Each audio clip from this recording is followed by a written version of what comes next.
Hey guys, Evan with Evan's Landscape here. Just wanted to give a quick tip on how to weather a product or how to tumble it. And you can do this by hand. You can buy products that are weathered, or you can choose to do it by hand. And in some cases you have to do it by hand. So just on a project right here, just finished up the patio. Got a lower patio down here, raised patio up here, with a sitting wall.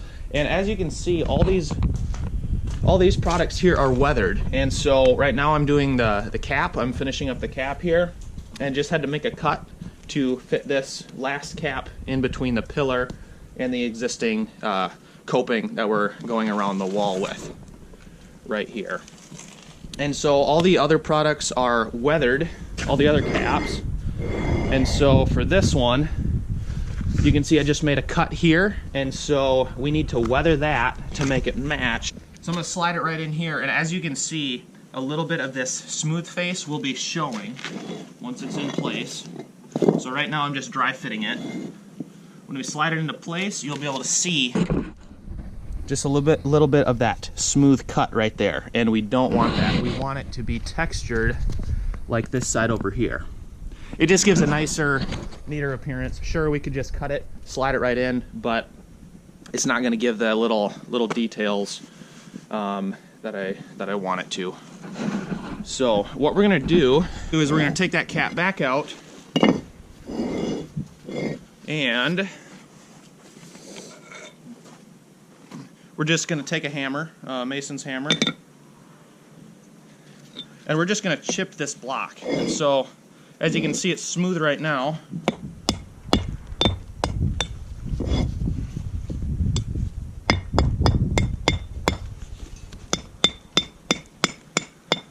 So all we're doing is just beating it up, pretty much. So we're just going to go along this face here, along these corners.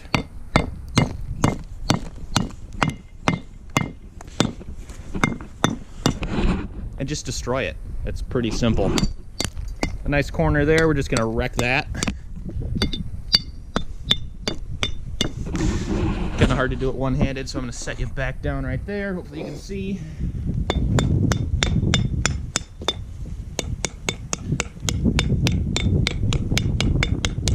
Flip it back around to get the bottom side. So you can either use the sharp side or just the regular hammerhead side. Doesn't really matter.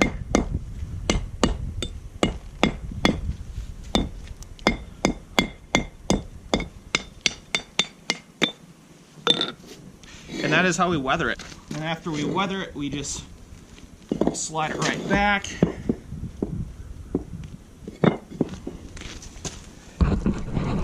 And now we have a little bit more of a weathered texture to blend in to all this texture that we have going on here. And so we got a little bit of weathering there. We got it again here. And then over here we have our weathered. So all our faces, all our little corners, even coming out of the house here, we got some nice texture there. So it's all in the details. Sometimes a job calls for smooth cuts. Sometimes some of those details are good to get weathered to match everything else. So hopefully this helps. Very simple. So pretty much weathering is beating stuff up. So thanks for tuning in. Thanks for following along, guys.